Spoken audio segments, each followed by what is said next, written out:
Calling this meeting to order.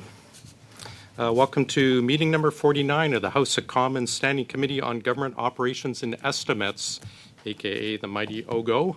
Pursuant to the motion adopted by the committee on Wednesday, January 18th, 2022, the committee is meeting on the study of federal government consulting contracts awarded to McKinsey and Company. We're going to start with a 5-minute opening statement from Mr. Barton. Mr. Barton, welcome, and 5 minutes is yours. Mr. Chair, can you hear me okay? Yeah. Mr. Chair and members of the committee, thank you for inviting me today. At the outset, I want to be clear that I'm appearing voluntarily as a private citizen on my own behalf. I'm not here as a representative of McKinsey, and obviously I do not speak on behalf of the Government of Canada. I want to take a few minutes to tell you about my background and make 3 observations. On my background, I started my career at McKinsey's Toronto office in 1986, where I spent 10 years. I then moved to the South Korean office and stayed in Asia for 12 years. In 2009, I was elected Global Managing Partner, in which role I served until 2018, having held 3 terms. As Managing Partner, my role did not involve the origination or oversight of paid engagements between the Government of Canada and McKinsey's Canadian team. It has now been over 3.5 years since I left McKinsey and sold all of my shares. It has been more than 25 years since I was regularly involved in McKinsey's Canadian consulting engagements. I'm not a partisan. I'm not a member or supporter of any political party in Canada. Je ne suis pas un partisan. I am not a partisan. I do believe, though, in giving back to Canada. I've been an unpaid advisor to different Canadian governments a number of times. For example, in 2010, I was among a number of Canadians advising Finance Minister Flaherty, including attending a 2-day retreat hosted by him. In 2013, I was asked by Prime Minister Harper to serve on the Canadian Advisory Committee on the Public Service, which I did for 2 years. In 2016, I was asked by Minister Morneau to chair his Advisory Council for Economic Growth with 13 other Canadians. I believe the Growth Council did important work for Canadians. Its recommendations included building more Canadian infrastructure, speeding up approvals for resource projects, cutting red tape, attracting foreign talent and capital, unleashing key sectors such as agriculture, and providing the basis for reskilling Canadians to deal with technological change. In July 2018, I announced I was retiring from McKinsey and began to build my next chapter, which included public, private, and foundation board roles. To support my wife, Geraldine, in her career, I moved from New York to Hong Kong. In August 2019, I was asked to become ambassador to China, where my primary mandate was to secure the release of Michael Kovrig and Michael Spavor. I then had to resign from more than a dozen roles I'd recently taken on as part of my post-retirement work. I want to make 3 quick observations that I hope will be helpful. First, I want to be clear that I had no involvement whatsoever in any awarding of paid work to McKinsey by the federal government since I relocated to Asia in 1996. In joining the public service as ambassador to China in 2019, I underwent a thorough conflict of interest process with the Ethics Commissioner to ensure that my prior roles with McKinsey and elsewhere would not conflict with my public service obligations, and that included a full proactive recusal that screened me from dealing with McKinsey and, of course, any decisions made by the federal public service relating to McKinsey. Second, federal procurement work involves a structured process. The procurements are not evaluated at the political level, but by civil servants. Of the public sector engagement since 2015 reported by the media, McKinsey has publicly stated that the vast majority were the result of publicly tendered competitive requests for proposals, independently evaluated by public servants based on objective point-rated technical and pricing criteria. The rest were through a National Master Standing Order, which also follows a rigorous procurement process.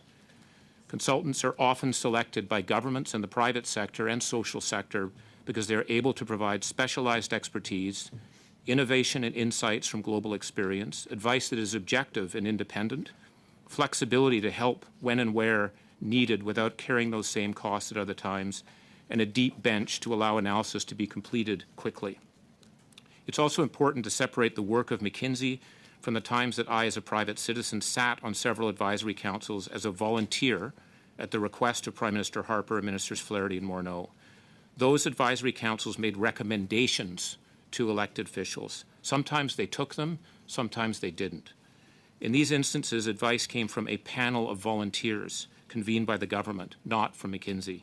I chaired the Growth Council, and McKinsey supported the Growth Council's work by providing data and information to help the Council on a pro bono basis.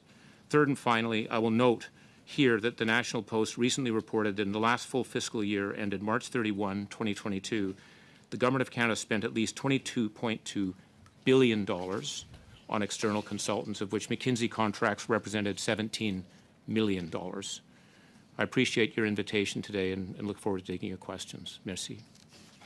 Thank you. Martin, colleagues, before we start for this meeting, we will be holding everyone precisely to our allotted time, so please keep that in mind. Mrs. Kusi, we'll start with you for 6 minutes, please. Thank you, Mr. Barton, for being here today. Would you consider yourself a friend of the Prime Minister, the current Prime Minister, Justin Trudeau? No. I consider myself having I'm not a friend. I have a professional relationship. When did you first meet? Excuse me, can I finish, Mr. Chair? Sure. Briefly. I respect him. I think he respects me. I don't have his personal phone number, and I haven't been in a room alone with him. Okay. Never been in a room alone with him. Yeah. All right. When did you first meet the Prime Minister?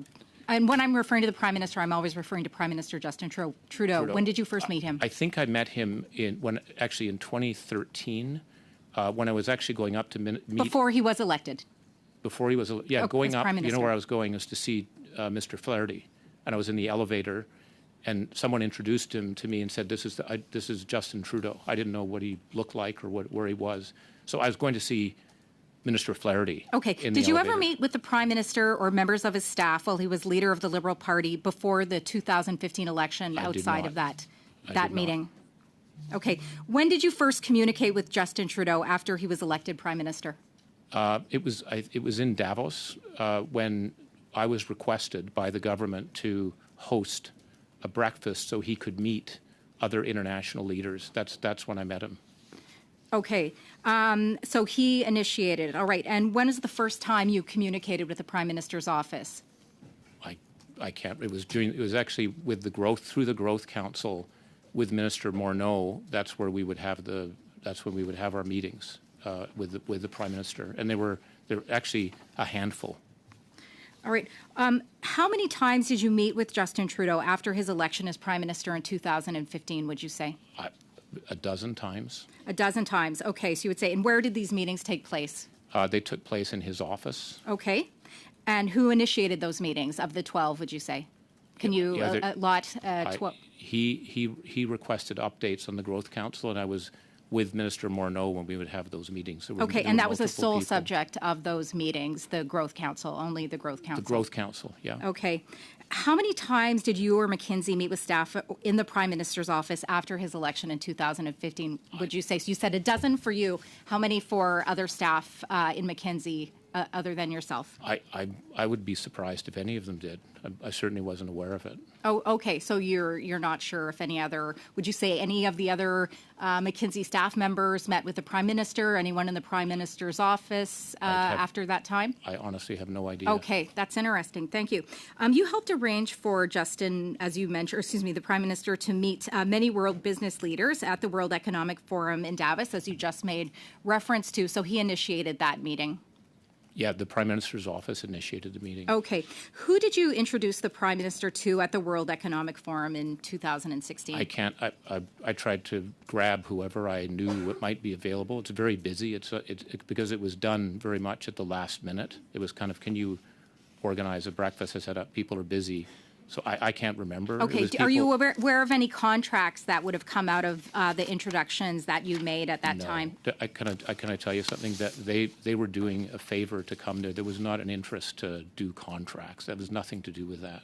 Okay. Would you consider yourself a friend of Chrystia Freeland? I knew Chrystia Freeland when she worked at the FT, so I knew her from before. So I did know her. Okay. So you knew her before. So what year would you say you met her? I can't remember. It was at a FT conference where she was moderating. Okay. Was this prior to 2015? Yes. Okay. Yeah. And when was the first time you communicated with her after the 2015 election? I can't recall. It's a. Okay. How many times? She's not someone that I would be talking to regularly. Oh, okay. That's interesting. How many times have you met with her, would you say?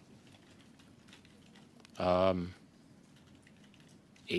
top Eight. 10. I don't know. It's Okay, like, and what it's were the less than a subjects of dozen. those meetings, please? Well, they were often the first.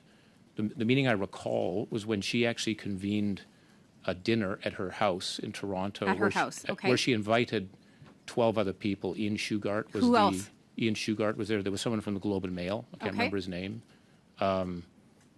Janice Stein was there. I think the former clerk. I can't remember his name, but he, How many times did you or McKinsey meet with Freeland staff, please?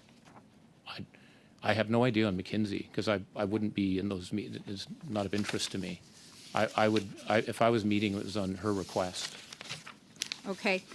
That's very interesting because what you're painting here, Mr. Barton, is not a close relationship. Yet I have here a quote from the Prime Minister at Davos where he said, "I'm talking about Dominique Barton, the global managing director for McKinsey & Company. When I went to the Economic World Forum in Davos just a few months after having been elected, I had the privilege of meeting a number of the world's business leaders." Who set that up? Dominique Barton, you, sir. "I met the leaders of major corporations from around the world, and the one thing they all had in common, they all knew Dominique. I came to appreciate, maybe even envy, Dominique's contact list, so we recruited him. Bill Morneau and I offered him $1 a year to chair the Advisory Council on Economic Growth, and he agreed."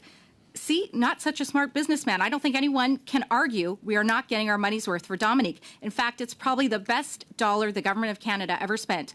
Dominique is modest, accessible, curious about the people and the world. For all he has accomplished, ridiculously humble. That, sir, sounds like a quote from someone who you know quite well and who knows you quite well. Thank you very much, Mr. Chair. That was exactly on 6 minutes. Thank you, Mrs. Cusi. Mr. Housefather, please, for 6 minutes. Thank you very much, Mr. Barton. Thank you for being here voluntarily today. I appreciate it very much. And I want to start by saying that this committee had undertaken a study on outsourcing. And it would be, I think, a very valuable study to understand whether we spend too much money in this country on management consultants or other forms of contractors outside the civil service. And we should be doing that. There's been allegations related to McKinsey's activities abroad, and I'm sure you're going to be asked about that today. And I think, again, one of the policies the government of Canada should be looking at is whether or not companies alleged to have committed misconduct abroad, certainly if they've been convicted, should not do business with the government of Canada. But that's not why you've been brought here. You've been brought here because there's allegations being made that somehow there's an untoward relationship that has gotten McKinsey business through you, as has been characterized many times by Conservatives here and in the House of Commons, you being a close personal friend of the Prime Minister. So I'm going to revisit the first question Ms. Cusi asked you. Mr. Barton, would you consider yourself a close personal friend of the Prime Minister? No, I'm not a close personal friend of the Prime Minister. Would you say he's one of your 5 best friends? No. One of your 10 best friends? No. One of your 25 best friends? No. One of your 50 best friends? No. Do you have his personal phone number? I do not. Do you and the Prime Minister exchange birthday cards every year? No. Birthday presents? No. Do you and your wife go out to dinner with the Prime Minister and his wife? No. Do your kids socialize? No. Do you exercise with him? No. Have you ever, outside of a business relationship, had social contact with the Prime Minister? No. Okay, so let's put aside the idea that he's your close personal friend that doesn't even understand. Like, you mentioned the Conflict of Interest Act, which you obviously went through when you were named ambassador to China. You would be aware of the definition of a friendship within the meaning of that act. Do you believe you even meet the definition of a friendship under the Conflict of Interest Act? No, I'm not a friend. Perfect. Okay, so let's move to something else. While you were in your very prestigious voluntary roles, which again, I think I appreciate, and I think all Canadians, regardless of their political party, appreciate you serving the country under successive prime ministers and volunteering your time. Did you ever lobby the Prime Minister, Chrystia Freeland, or anyone in the Prime Minister's office for business for McKinsey? I did not.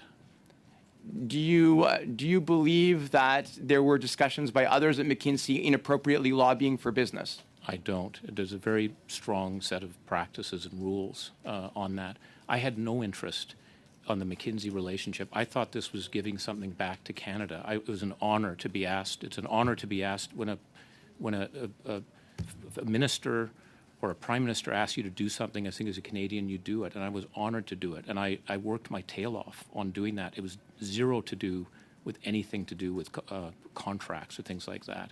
Zero. And one of the interesting questions I was looking at is the McKinsey business with the government increased rapidly 2019, 2021, when we're talking about the $115 odd million, and I'm not giving an exact figure for anybody who's, it seems to me that almost all of that business occurred in the last 3 years after you were appointed ambassador to China and left McKinsey. So let me also understand, but when you left McKinsey, you sold your shares in McKinsey, correct? Yes. You no longer profited from any contract that McKinsey would have received from the government of Canada or anybody else. Nothing. And did you misuse your position as ambassador to somehow lobby for business for a company you no longer were associated with and didn't profit from? There were extremely strict rules and protocols put in place. I mean, basically, it was excommunicado.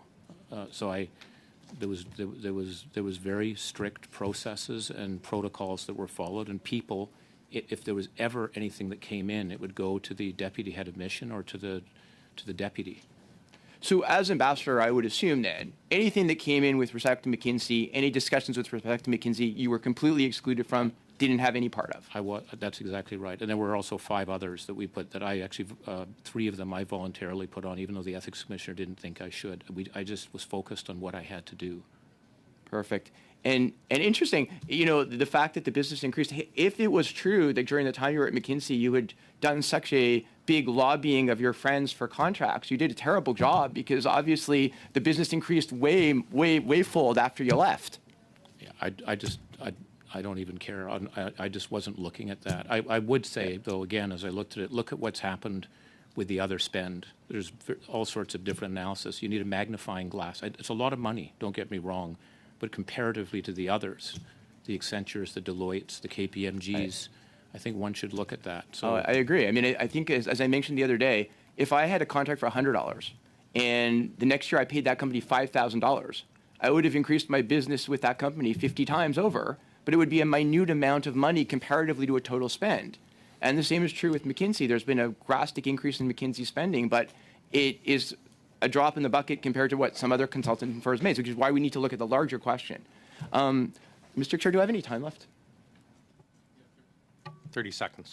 30 seconds. Okay, well, then I'll come back in other rounds, but I want to thank you again, Mr. Barden, very much for being here today. thank you. Thank you, Mr. Housefather. Mr. Blanchette, welcome to OGGO. You have 6 minutes. Merci, Monsieur le Président. Thank you, Chair. Thank you. As long as putting the earpiece in doesn't count for me, doesn't count for my time. All right. I'm not going to ask you what your birthday is, but I do note that you are no longer with McKinsey, and that really is an advantage because you know McKinsey intimately, and because they no longer employ you, you can speak about them actually. So this is fantastic. I can get some details from you. So tell us in a few words what a standing offer is. On a standing offer, I've never been involved in the contract, so I'm just reading what I saw it was. So I've actually never gone through a contracting process with the government in Canada. So I don't know. I can read to you what I think it says. OK, ça soit pas nécessaire. That's not necessary because the seconds are going by. But it's kind of like saying the Prime Minister is responsible for everything that's going on in his government. But in your case, you were the big boss of McKinsey, so surely you knew how they worked, and surely you knew how a standing offer worked. But I'm going to ask you a more general question. When you were the head of McKinsey, McKinsey could have given a contract or could have been involved in a contract where constituents don't know what's happening in the contract nor how much that contract is going to cost. And it might end way after everyone who knew about the contract has died. Would you say that's good management practice for a private company or even a government? The question. La compréhension. Well, you see, a standing offer, as we understand it, is something that the public doesn't know about. It doesn't know how much it's going to cost. It's not zero, as the minister might claim. And before that contract even ends, some of those people may have died. For example, if the contract, the standing offer, lasts until 2100. sir, Mr. Chair, I haven't been involved in those contracts. I don't know. I have no idea. Non, mais l'auriez-vous fait, vous? Yes, but would you, as a manager, let's say, be involved in that kind of offer, in a standing offer, as a client? OK, intéressant. Well, that's interesting then. Manifestement, très. Now, obviously, you don't know the Prime Minister very well, if I understand you correctly. You said you would have had trouble recognizing him in an elevator, and yet you were appointed as an ambassador to China. Now, that's a very important position, so surely you must have had some detailed conversations with respect to what the Prime Minister's expectations would have been of you, because we know things weren't going well at the time with China. So what was the nature of those conversations? Didn't that sort of bring you closer together and know him better? And I want to clarify something. I didn't know who he was in 2013 when I was in that elevator going up to see Jim Flaherty. That's the first time I met him. I haven't been in Canada since 1996. I don't watch the news when everything is going. So I didn't know who that was. And someone introduced me and said, "This is Justin Trudeau." That's the first time. Of course, after doing the Growth Council and so forth, I did know who he was and recognize him. In the run-up to being ambassador, what happened is actually Ian Shugart, who was the clerk, is the one who asked me to help. It wasn't the Prime Minister. Okay. It was Ian. No, but please, may I just explain? Because what happened is there was no communication with China, nothing happening. It was, you know how bad it was. And they were looking for ideas. And I said, let's try a back-channel route to try and get a communication going. And that's the first time I had an interaction with the Prime Minister on that, which is, how would we do it? We'd have to set this up at the G20. There were about 6 other people in the room. That's the first time we talked about it. And so Ian Shugart was the main person who was interacting with me and actually trying to convince me to do it. And I'd be very honest, it's the greatest honor of my life to do that role, but I did not volunteer to do that. Okay. So, listen, I don't know Mr. Barton well, so I wouldn't talk about Dominique. I wouldn't be complimenting in public. But anyway, that's what he was doing. Now, 100 million people. There's a recommendation to make Canada strong again. Now, 12.5 million people in Montreal. You came up with all kinds of numbers. Tell me, in those numbers, how many are French-speaking? 12 million. Out of those 12 million, how many would speak French? What do you think about the capacity of allowing these people to integrate into Quebec society when you have a number like that? Because there won't be very many people left over who do speak French if they are not fully integrated.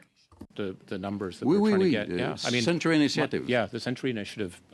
Again, that was a private initiative where we were trying to say, Laurier had an ambition for Canada to be a dominant country in the 20th century, which we're not. And so the hope was we could be. And that's where that idea came from. And I think it's very important how people would be able to integrate. I think they have to integrate into our society. In what language? Pardon? In what language should they integrate? They should, in English and French. We're a bilingual country. We'll be back. Thank you, Mr. Blanchette. Mr. Johns for 6 minutes, please. Thank you for being here. I guess, back when I was a business owner and I ran a Chamber of Commerce, we'd do a SWOT analysis, identify our strengths, our weaknesses, opportunities, our threats. I'm sure you've participated in this exercise many times at McKinsey, and we know McKinsey's strengths, that they're able to swing sole source contracts and get money out of Canadians, that their weaknesses that are scandal after scandal. And we know that McKinsey sees any crisis, whether it be the opioid crisis or a pandemic, as an opportunity. I guess I want to ask you about the tea, about the threats. Maybe spill the tea a bit about what are the threats to McKinsey when you were there? And who are they? Well, first of all, I think that's a very biased SWOT analysis. It's not a very good one. Okay. Well, I guess I just want to focus on the threats. What were the threats? What were the competition that were the biggest threats in terms of McKinsey? It's a very, very competitive market. There's Boston Consulting Group, there's Bain, Accenture. It's a very competitive Okay. market. So you mentioned a couple. I also was looking at the numbers, and you're right. Last year, McKinsey in 2021 got, well, I guess the year before last, $32 million in contracts. Deloitte got $28 million back in 2011 under the Conservatives. They got $173 million in 2021. Wow. So, when we talk about the scale of things, this is pretty significant. In fact, PricewaterhouseCoopers got almost $10 million in 2011. They got $21 million in 2013, $34 million in 2014, $44 million in 2015 under the Conservatives. So I guess you see where I'm going. Things started back in the Conservative government, in the outsourcing, and it got out of control.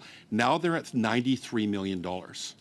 So when we look at the overall totals, Deloitte's got $500 million in outsourcing in the last decade.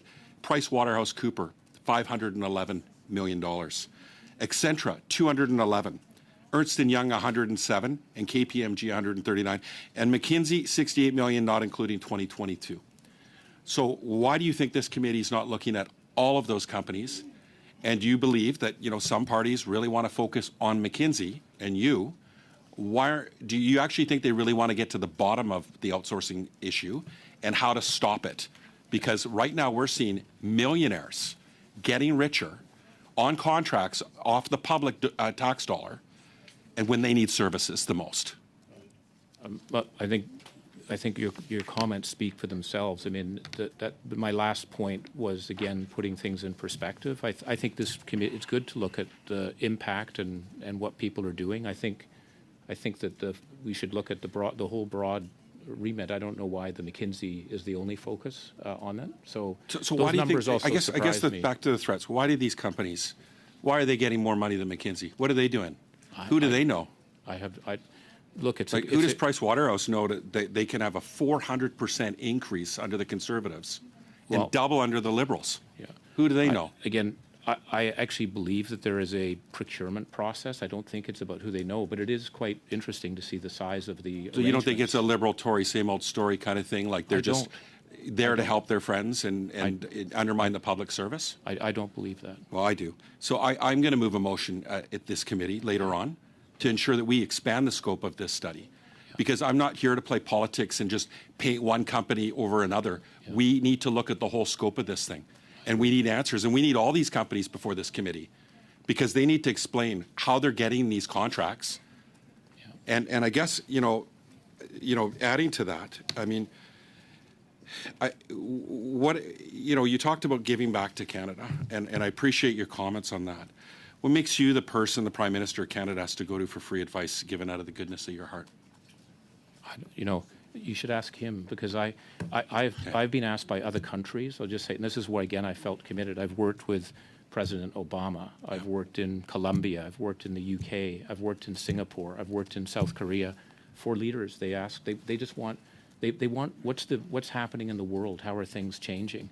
And so I've never been asked in Canada except when Jim Flaherty asked me, and that was and it was just to understand how the world, what's going on. Okay.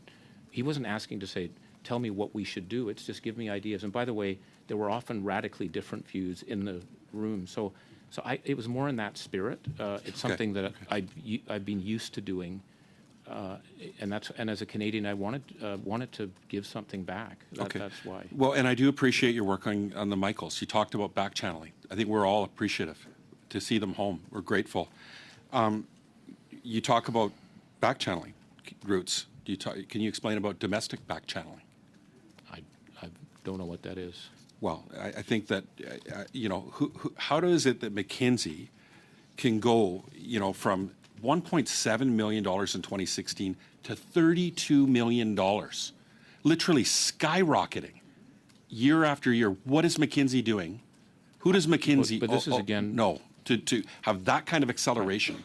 Right. Like, there's no explanation. Just like your SWOT analysis, you should also look at what's happening in the market. And you can see from the numbers you just said, there's even more mammoth increases from other firms. I think it's less than market. It's more about who their friends are and what their priorities are. I think we're putting private sector over public sector is what's going on under both these governments. I'm talking about facts. And that's facts. That's a fact. They're prioritizing private sector over the public sector. This is That's what time- both the Liberals and I'm Tories are afraid doing. that's time, gentlemen. Mrs. Kusi for 6 minutes, please. Thank you, Chair. So, Mr. Barton, going back to your claim that you don't have a close relationship with the Prime Minister, I have another quote here, and the quote is, "So I have known him for a long time. The Prime Minister knows him well as well. And one of the things that is really important is in his complicated job is to have someone doing it who can pick up the phone at any time and speak directly to the Prime Minister, speak directly to me. Someone who has that personal connection, and a personal connection built up over time. Dominique is a person who has that level of trust, first and foremost, with the Prime Minister and also with me. I think that is one of the reasons that David was able to be so effective as he was, Dominique, was able to be as effective as he was in such a close and direct contact with the Prime Minister and with me. Dominique will enjoy, she was referring to David, Dominique will enjoy the same direct access. And that was Deputy Prime Minister and Minister of Finance, Chrystia Freeline, talking about you, your relationship with her and your relationship with the Prime Minister. Mr. Barton, would you consider yourself a friend of former Finance Minister Bill Morneau? No, I wouldn't. Okay, when's the first I'd like time? to, Mr. Chair, can Yep. I respond at least to the first comment, or is it just going to be a speech? Well, it is the member's time. Okay. When did you first meet Bill Morneau, please? I met him actually at the beginning of the Growth Council, Okay, so what year would that be, please? whatever that, 2016. 2016, okay, so after the election. And the context of the meeting entirely was the Growth Council. Yeah, Paul Rochon, who was the deputy minister, is the one Okay. that I remember he called me in New York and said, would you like to be a member of the Growth Council? And I said, what is that? I don't know what that is. And he explained it to me. I said I would think about it. And he said that the minister, Bill Morneau, would be leading it. Okay, so you never met with him prior to him being elected as a member of Parliament in 2015? Not that I'm aware of, not at all. Okay. When did you first communicate with Bill Morneau after his appointment to Finance Minister? During the Growth Council. Okay, and who initiated the communication? I think it was Paul Rochon. Okay, and what was discussed in the initial meeting? What the objective was going to be for the Growth Council. Okay, and how many times did you meet with Bill Morneau while he was the Finance Minister? I don't, it was over 2 years. I mean, that would be, probably, again, like maybe a dozen times. A dozen times, okay. And what was discussed in those meetings? The Growth Council. Okay. How many times did you or McKinsey meet with Bill Morneau's staff? I can talk for me. Okay. It's me meeting with him. I didn't meet with his staff. I would meet with Bill Morneau, Okay. typically with Paul Rochon. Okay. And which staff in his office did you or McKinsey ever meet with? I don't Okay. recall. Did you ever meet with Katie Telford? Yes. Oh, how many times? Similar times as the Prime Minister, because she was usually in the room. Okay. Did you ever meet with Gerald Butts? Yes. How many times? Less, because he'd left, but he was part of that group. So when I'd meet the Prime Minister, the two of them would be there, often Bill Morneau, and maybe some other people I didn't know who they were. Did you ever meet with Ben Chin? A couple of times. Okay. Because in Bill Morneau's book as well, he quotes, "A month later, I revealed that Dominique Barton, one of Canada's most insightful and successful international business people, would serve as chair of the council. The council itself would be made up of 14 Canadian and international leaders from business and academia, including Mark Wiseman, Susan Fortier, Michael Sabia, Elisa Lynn, and Chris Rogan. Thanks to Dominique's role as CEO of McKinsey & Company, the global management consulting firm would assist the council and assess our current situation and future scenarios, as well as drafting recommendations. I also note that all the members of the council would perform their services for an annual salary of $1 each. McKinsey committed to supporting us on a pro bono basis, working closely with the Department of Finance in what turned out to be a particularly effective partnership." A quote also from Where to From Here, A Path to Canadian Prosperity by Bill Morneau. "We developed a number of good ideas and concepts. They included setting immigration targets and expanding the number of scientists available to work on the new developments that could either support existing economic activities or inspire new ones." Mr. Barton, McKinsey & Company provided the work on the Economic Advisory Panel, of which you were chair of, all pro bono, as you know. If McKinsey were to have invoiced the Government of Canada for that work, how much would they have charged? No idea. Okay. What kind of information did McKinsey become privy to through the work on the Economic Advisory Council? They were providing information. They weren't getting information. Did your company have to go through any security or background checks like they would have had to for a government contract? I have no idea. I'm sure they did. Okay. I'm afraid that is your time. Thank you very much. Thanks very much. Mrs. Thompson, please, for 5. Thank you, Mr. Chair, and welcome to committee, Mr. Barton. And I do want to acknowledge that you're here as an independent witness, and certainly that you've served under successive prime ministers. I mean, clearly, I'm reading that and certainly part of the work of this committee is around a study on contracting and outsourcing, and I think that's very important, and clearly where this is very quickly moving. And I do have questions, and before I move into those, I would like to give you the opportunity to respond to Ms. Kuzi's original question around the, I presume it's a tweet or a note from Minister Freeland. Oh, yes.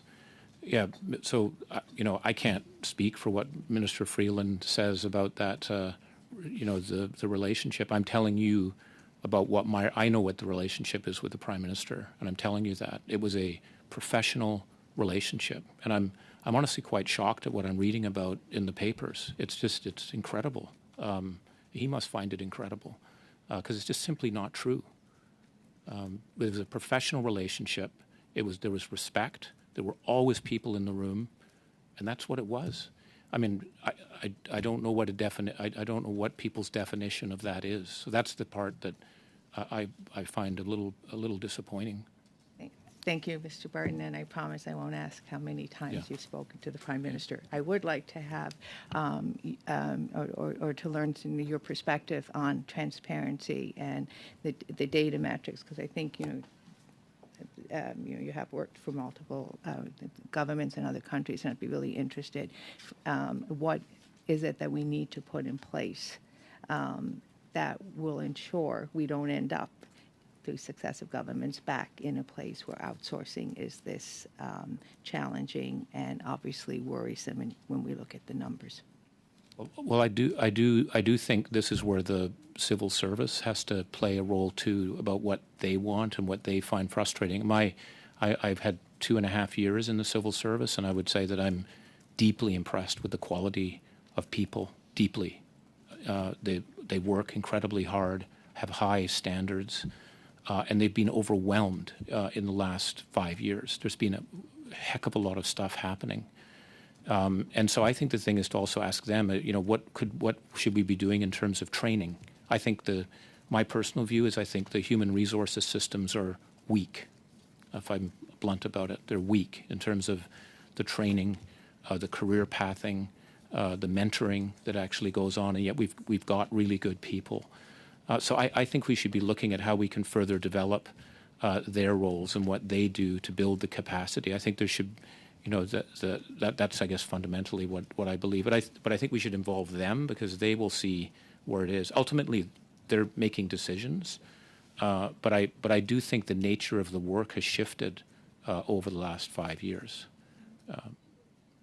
Could you elaborate on that? Sure. I think first of all that the number of the number of issues that are being dealt with at any particular time. I saw it just from foreign affairs. You're having to move 60,000 Canadians from different parts of the world. That's not been done before. When I was there, in that we established a supply chain for PPE. That's not in the book. That you become a diplomat. It's not supposed to say you build a supply chain. We had to figure that out. That was from China. 93% at one particular point of our PPE supply came from China. It doesn't. So that was actually done. Deloitte actually helped. I don't know if Deloitte played a role. I don't. But it was actually civil servants that were doing that. But then there are a ton of other issues going on at the same time. So I think there's a huge workload that we need to look at. I think the speed with which information moves, there's not time to be able to absorb and think. You have to react very, very quickly. And so there's not enough time to be able to get ahead for the next issue to come on. And then you have the whole digitization. This is something that's happening to every organization, and customers expect it. They get it from their retailers. They expect it from government. But we, frankly, have had some quite, decrepit systems that have to be shifted. That's a lot of work to be able to do it. So I think we've got to look at some of those elements that's putting the pressure on the civil servants to be able to do their job. And I think that would be a very productive process. So That's your time, Ms. Thompson. Sorry, thank you. Mr. Blanchette for 2.5 minutes, please. Briefly then, I'm not going to refer to specific contracts because you seem to have forgotten many details about McKinsey, even though you were the head of it. But I'd like to know if between McKinsey and the Canadian government, were you defining directions in immigration, or what exactly were you doing? Two responses. First of all, as the head of McKinsey, you don't get involved in contracts. You don't do client work. That for 9 years. Mais vous savez comment ils fonctionnent. But you know how they work. What I did was I didn't also work in government. I worked in banking, consumer goods, not in the government process.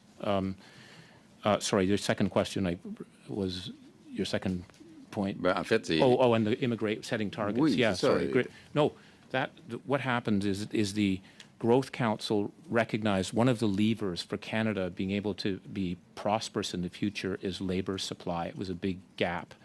And the view was that we needed to increase the amount of immigration that was going on. There was a huge debate within the Growth Council, 14 members arguing back and forth. There were some that thought it should be way higher, and there were some in the committee that thought we should be very careful about bringing any more new people. It was a debate. Okay. And then what we did was we made a recommendation, and then it was up to the government to decide whether they do it or not. Ça, c'est très intéressant. Well, that's very interesting. And this has been said a few times. McKinsey doesn't decide anything. McKinsey just makes recommendations. And let's say the recommendation is harmful for Quebec because nothing's being done to preserve a national identity there.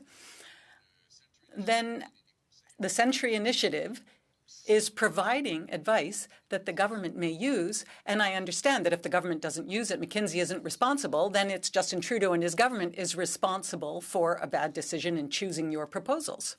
Two things I would say about, first of all, the Growth Council made a recommendation. It's up to the government to do it. We made some other recommendations, by the way, that they didn't want to do. They said no, and we pushed. Mais ils ont accepté tout ce qui était. Well, they accepted everything when it came to becoming involved in other jurisdictions that you may have known. I mean, you know that they shouldn't be involved in provincial jurisdictions, and that it's important in Quebec to preserve the national identity. Was that even considered? Did you say, I'm not sure about that? Answer, please. There was debate on that, and then there was a recommendation that was made, and then it was up to the government to decide how they wanted to do it. Numbers, where, how, the integration. That was over to the C'est sa government. faute à lui. I'm afraid that's our time. So then it's his mistake. Please, 2.5. In 2011, there was $54 million in outsourcing. 2015, that had doubled under the Conservatives to $99 million. In 2021, it had gone up fourfold. Now, you've given voluntary advice to the government, and you're deeply impressed with the quality of the civil service. So am I. In any of the advice, did you give any advice on how to stop the out-of-control outsourcing? We actually didn't see that number. That we were looking at how we could improve the average median income for the middle class. That was our focus. So we were looking at macroeconomic issues. We weren't looking at the effectiveness of government. In terms of, I'm sure you're aware that 3 out of 23 contracts awarded to McKinsey were subject to the competitive process usually required for such contracts. That the remaining 20 contracts were sole sourced. For at least 18 of those, a spokesperson for PSPC said that this was necessary because it was the only way the government could have access to a type of benchmarking methodology that McKinsey has exclusive rights to. PSPC said these services consist of, quote, functional tools, databases, and expert support to measure their performance against similar Canadian and international organizations in order to identify deficiencies and opportunities for improvement, end quote. Sounds like a whole lot of words just to say, quote, comparative analysis to me. Can you maybe explain why this benchmarking methodology is so unique and why it has the government convinced with absolute certainty, without any attempt to invite competition, that no other company could possibly provide a similar service? First thing I want to say is I have different numbers than you about those percentages. The numbers I saw from McKinsey was 74% were done in the competitive request for proposal basis, and 26% were done with a standing order process, where there again is a set of criteria. The second thing is it's up to the government to decide what those criteria is. McKinsey doesn't set that up, and the criteria would have to include capability.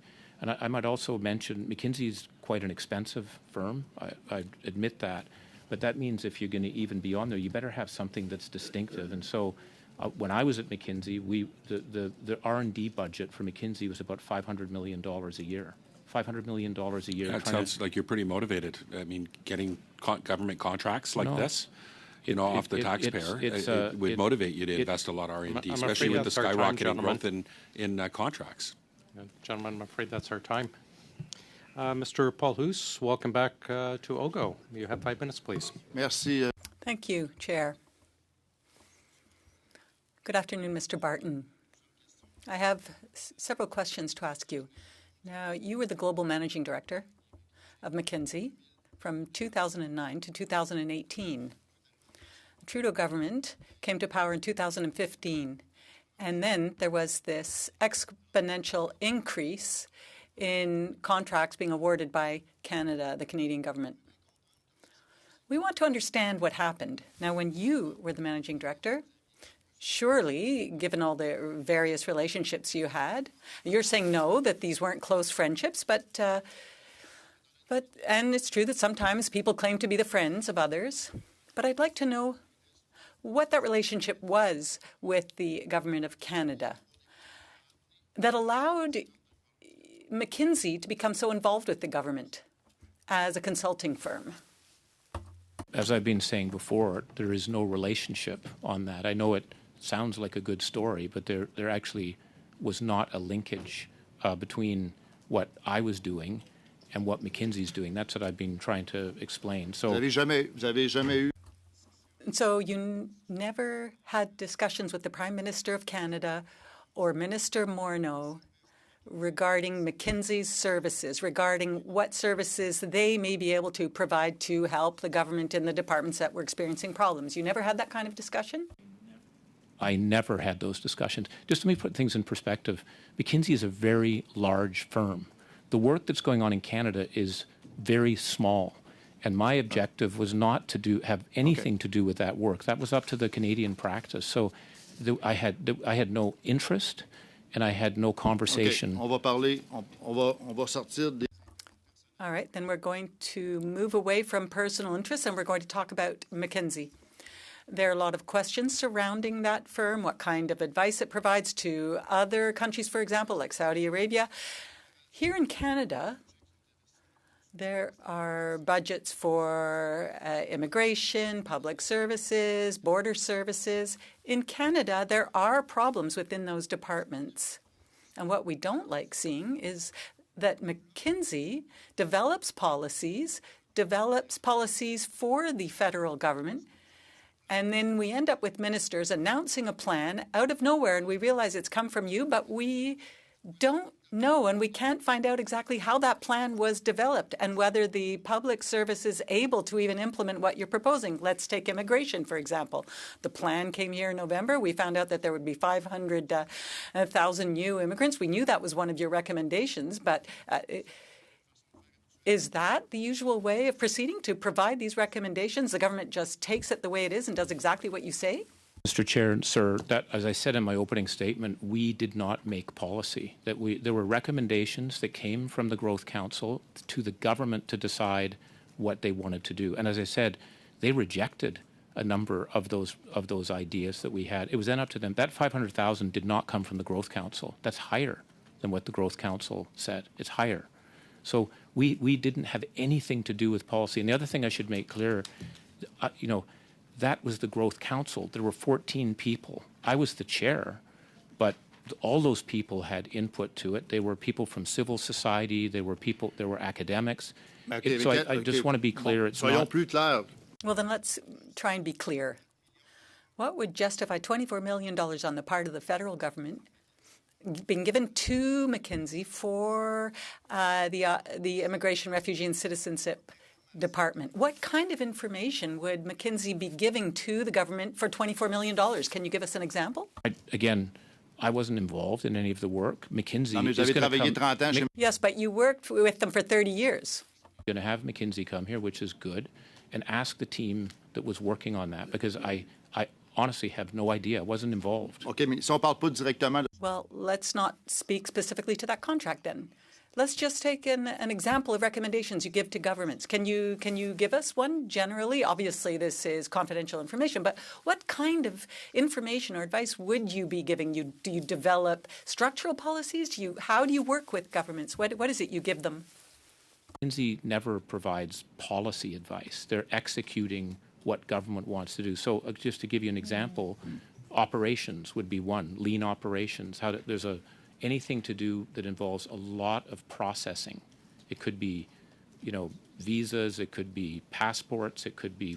That's like running a Toyota factory, if you will. And so there's experts in lean manufacturing and operations. That's an area where you could be doing it. A second one would be digitization of the business. How do you move from paper to the electronic side of things? How does that actually work? So those would be two examples of work that I'm familiar with in other countries. But honestly, I'm not trying to be difficult. I think I'm not trying to be challenge the difficult, McKinsey but that's our people. time, Yeah. gentlemen. Thank you. Mr. Jawari, please, for 5.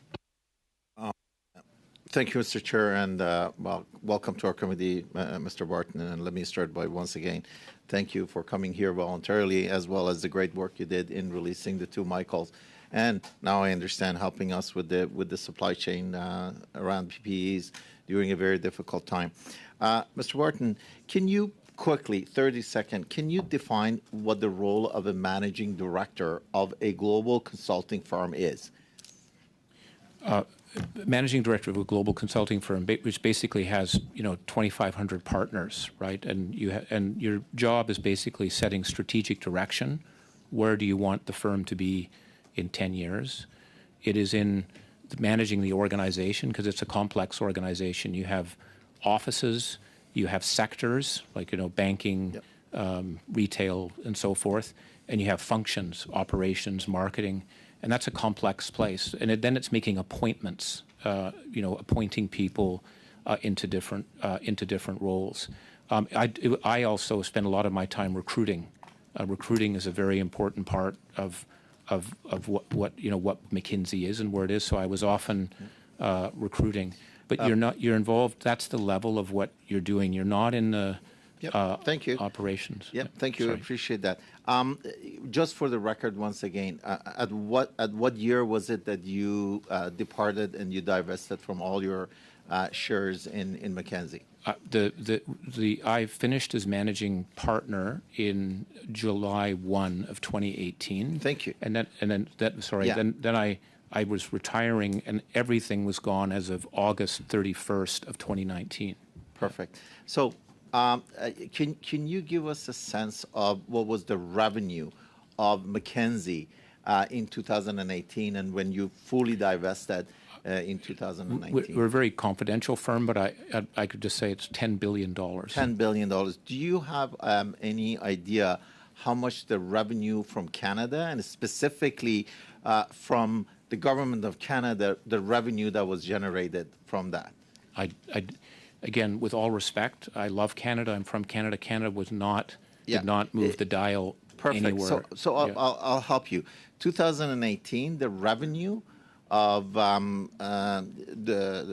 of McKinsey from government of Canada was about $3.4 million. So $3.4 million compared to $10 billion. Did you have, during that time as a managing director, set a strategic way of trying to grow the business in Canada and specifically within the government of Canada? No. No. Great. Thank you. So now we know that between 2021 and 2022, which you had completely divested and you're focused on another mission, critical mission in abroad, there were services around immigration, there were services around procurement, services around defense, security, industry were provided by McKinsey. Did you, during your position, as part of the growth council, as part of the economic growth group, provide any type of facilitation between McKinsey resources or suggesting to the partners to get in contact with the government of Canada, with the PMO, with the minister's office, or with the departments? No, I did not. Okay. Do you think any of the any of the recommendation that you were developed, you were very clear on explaining that your role and the group of 14 was not to develop a policy, but group of recommendation. Was any of those recommendations in any way could have been leaked to McKinsey, and McKinsey used it as a way of developing any type of operational, tactical, or strategic initiative to be able to secure a contract with the government? No, I mean, again, the contracting process is very rigorous. It isn't done on a relationship like, hey, I know you, you go do it. It's a very strict process. It's it's even tougher than you'd see in many of on the private sector side. So that there's competition that's there, and there's standards that are actually set that you have to follow. So there was not, as I said, I had no discussion whatsoever. I wasn't, and I'm not aware of the work that actually McKinsey was doing. Are you currently doing any? I'm afraid that's your time, sir. Thank you very much. Well, I've taken 2 seconds away from you, but not enough time for a proper question. Mr. Genuis, for 5 minutes. Welcome to OGGO, sir. Thank you, Chair. I found the testimony interesting today because we've heard the Prime Minister speak very fondly about you and personally about you in public, and you told us today that you're not even his friend. You didn't recognize him, but he knew you were a Habs fan.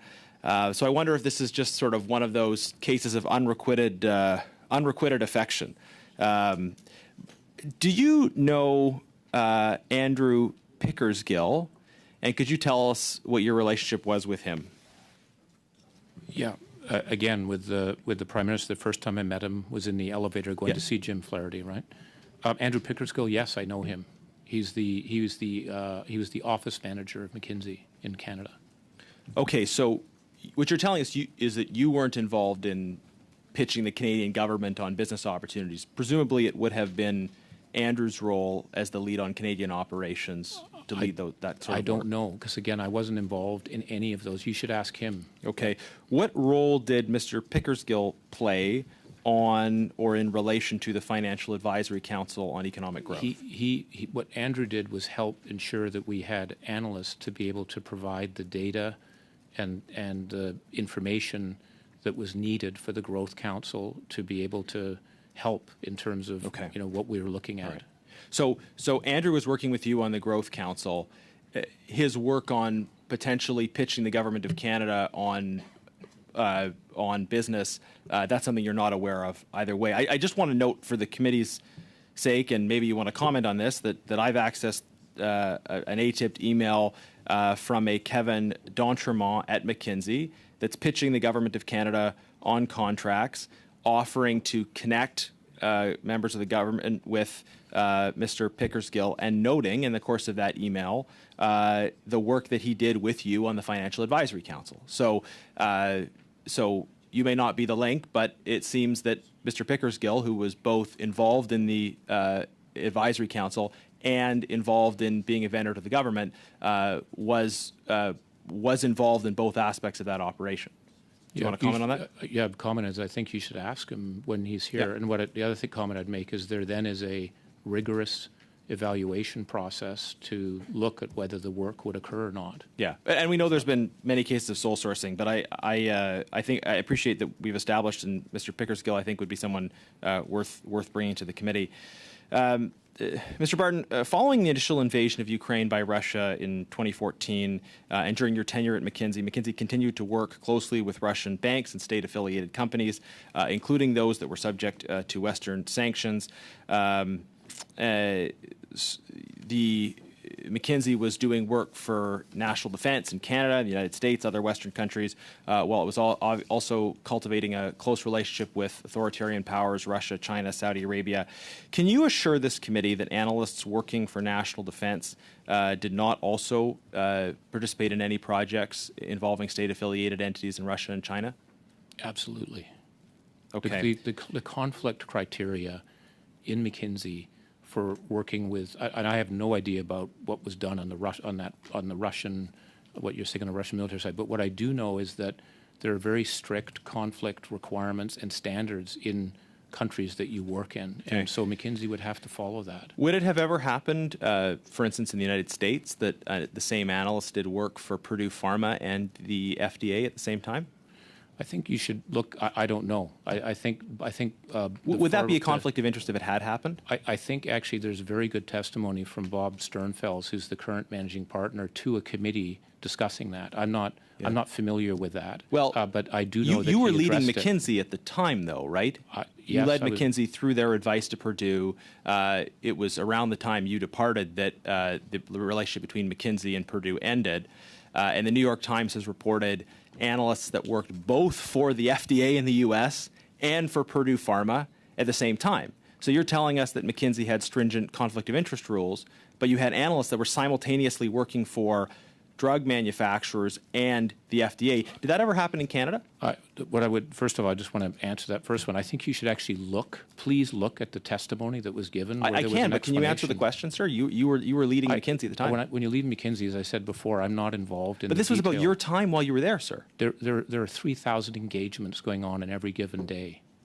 Every given day. I'm not. That's not what I'm involved in. I'm not. I didn't lead the pharma practice. But did you set the conflict of interest rules, and did you set rules that would have allowed someone to simultaneously work for the FDA and a pharmaceutical company? Because in Canada, if someone's working on a project for Health Canada and for a drug company, that's a problem. Mr. Speaker.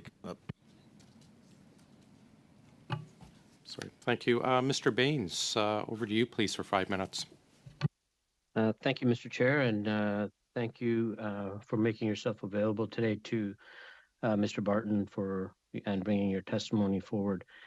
We heard a little bit. I think you were talking a little bit about the marketplace, and you were cut off. I was wondering if you can maybe talk a little bit about that, because with respect to the steady growth of these contracts, like how do you explain the increase? And you were about to say something, but I think that you were cut off.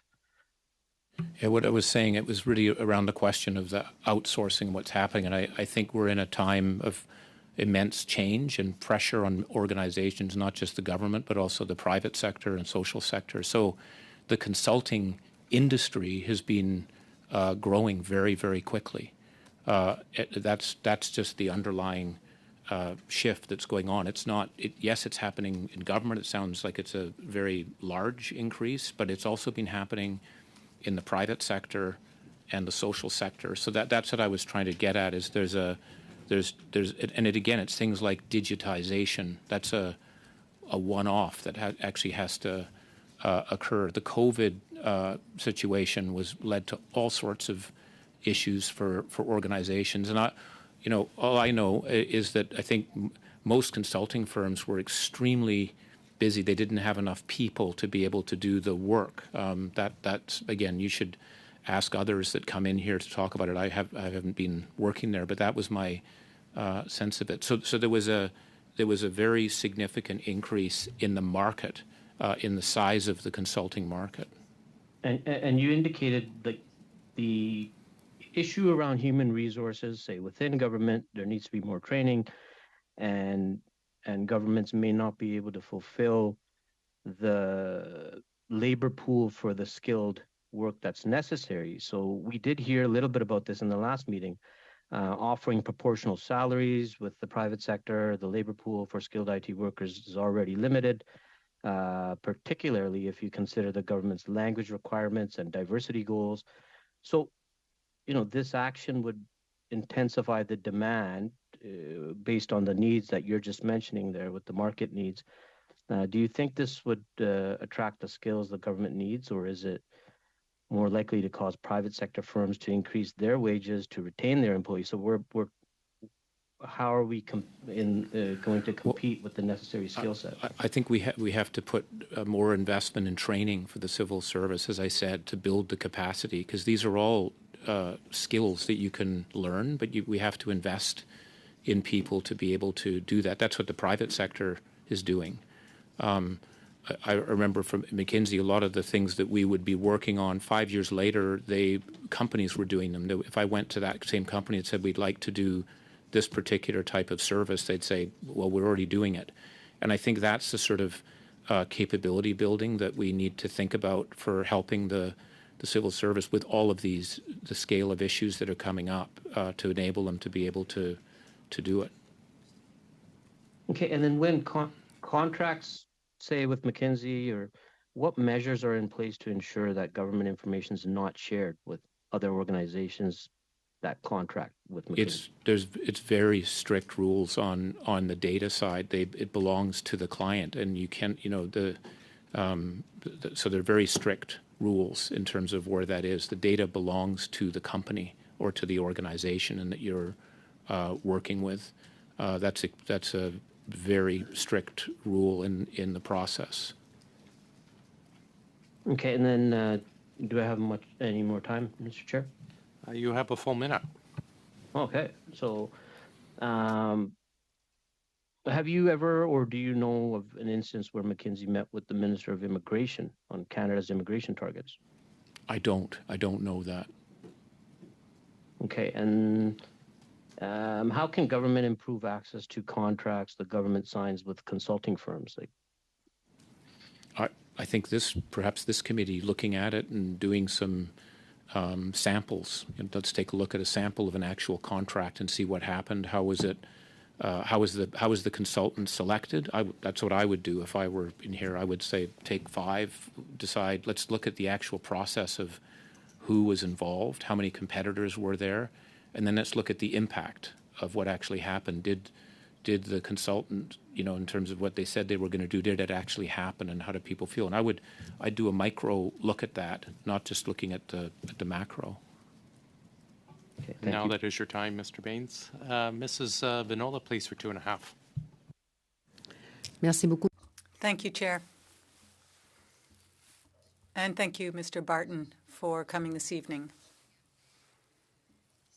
I was taking a look at the Century Initiative and the recommendations that came out of the Council.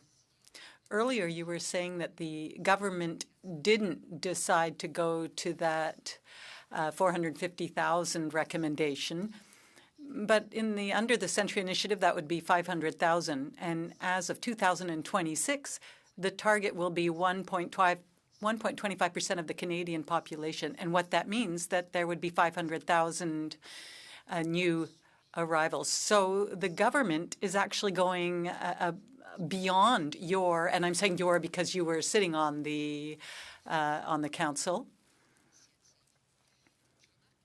So they're going actually beyond the recommendations. And I note that there are many recommendations that came out of the Century Initiative and that are also within the Growth Council's suggestions. So I'd like to understand why you, Mr. Wiseman, and Andrew Pickersgill, who helped you, why there is that overlap between the Council and the Century Initiative. I'd like to understand what the links between the two were, and why would the government follow and even go above and beyond questionable recommendations when it comes to something that would affect the preservation of French? Pieces to the comments you've made. One is that the Century Initiative was separate, obviously, from the Growth Council. That was, I think, set up in 2011. There was a group of people that worked on that. Mark Wiseman was a driver of it. And Publié en 2005. Published in 2016. Is good. Okay, yeah, but it started in 2011 is when the Century Initiative started. I know I wasn't actually involved in the day-to-day, but I did give money to that. I thought it was a good initiative. That's where, again, I wasn't in Canada, but I thought this is I think it's a good thing. But so that Mark Wiseman was picked not because he was an Accenture, he was the head of the Canada Pension Plan, right? That's why he was on there.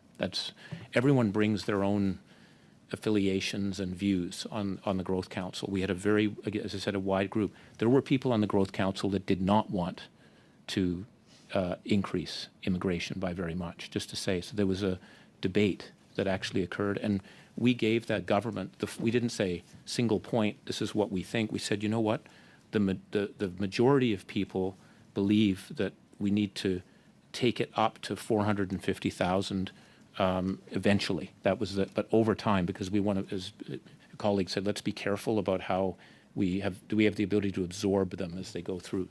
But we gave a range and said there was also some people that were concerned. I'm afraid I have to interrupt you again, Mr. Barton. Our time is up. Mr. Johns for 2.5. It goes by quick, these little rounds. Yeah. Mr. Barton, you're well aware there's a toxic drug crisis, an epidemic that's happening in our country. People are dying, people in my riding, people I know. Many people's first exposure to opioids is prescribed, when they get a prescription from a doctor. Are you familiar with any of the instances in which McKinsey & Company in both either Canada or the United States advised its clients on how to boost the sales of opioids like OxyContin, whether through communication strategies, media advisory services, or other marketing advice? Yeah. On the opioid situation, as I've said, I do want to acknowledge where McKinsey has done work on that, particularly with one institution, and that's with Purdue. So we did work on that. The work was lawful. The work was lawful, but it obviously fell far short of the standards of what we did. And so I've acknowledged that I feel. Didn't I just say I feel very badly about that? We shouldn't have done it. But I think there's a difference between that issue, which is a mistake, and saying that we were the architect of a broader program. Well, I think right now you can look at the court decision that that McKinsey agreed to pay $600 million for a lawsuit because of thousands of people that died as a result of cutthroat marketing of opioids. I guess my question is to you: do you think it's appropriate for the federal government of Canada to be giving millions of dollars of taxpayers' money in contracts to a company that was responsible or participated in the death of thousands of people? Do you think that's ethical? Do you think those are values that espouse any government in this country to be doing business with a company with that track record? First thing I would say is that, again, I acknowledge that there was work done on the opioid side. I do not believe you could say that McKinsey is responsible for the whole piece. So here's a question for you. Then. Yeah. Do you think it's appropriate for a for-profit company to create medical advice that is counter to needs of the public healthcare system? Just yes or no. I think that what you want to look at is the capability of the firm and what they do and the reputation. And McKinsey you is actually much broader that's even than a that. question like. That yes or no, like just a simple answer. You think it's okay for a company to give advice that's counter to that of a public healthcare system? Look, I think you're trying to make it a simple question on it. I think that there's I think many it's pretty aspects. straightforward. Yeah. I'm afraid that is our time. Mr. Johns, you'll have one more round after this to continue this. Mr. Genuis for 5, please. Thank you, Chair. So I understand that McKinsey is a large company, and I get that as the big boss, you didn't necessarily know everything that was happening, every letter that was mailed and so forth. But you must have known certain things, and certainly you're responsible for the culture that existed at the company. To follow Mr. John's questions, you've acknowledged that something happened that shouldn't have happened with respect to Purdue Pharma. I would like to know what you think happened that shouldn't have happened, and who you think is responsible for that. When did you first become aware of the work your company was doing for Purdue Pharma? I became aware of that work after I had left McKinsey when it was, or actually I was aware of it when I left the leadership role in McKinsey. That's when I heard about that work. So I wasn't, again, that's not an excuse. I'm just saying I heard about it when actually there was litigation beginning to occur. That's when I first heard about it. So you left a leadership role, from what I understand, in 2018. Yeah. McKinsey started working for Purdue Pharma in 2004. Yeah. Are you really telling this committee that on a file that literally dozens of senior partners were working on, that you as the managing partner had no idea about such a prominent and potentially controversial client that the firm had for 15 years?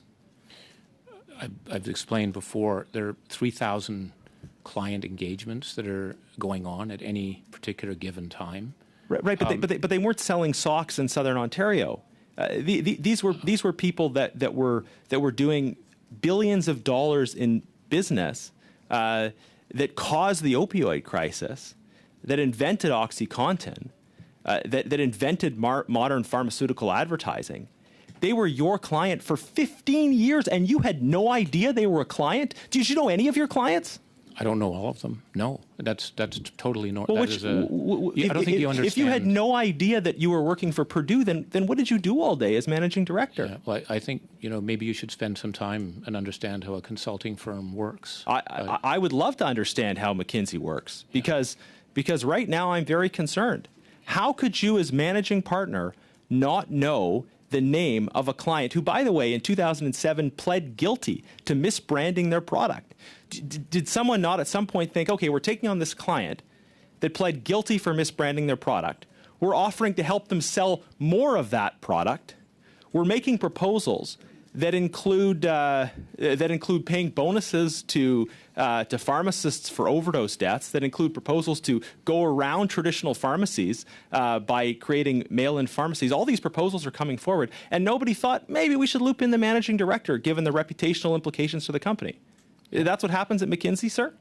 Well, in this case, it did, and I think and guess what? The McKinsey's learned from that and figured out precisely because what you said, this has been a long-term client, and so the question should be, because there's very rigorous processes about becoming a client, whether it should work or not. And I think what was learned from that is there should have been more challenge coming from the pharma practice.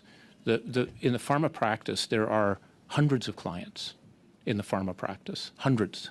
So I guess one other way to put it is, were you aware of any clients involved in opioid manufacturing? Because J&J has been sued over this. Were you aware that there was a pharma practice, and did you maybe know some of the clients but not others? I mean, I knew some of the clients in there, but the opioid, us being anywhere involved in that, I did not know that. And there's other organizations, Walmart. There's many people that have been involved, unfortunately, in this whole situation, and that.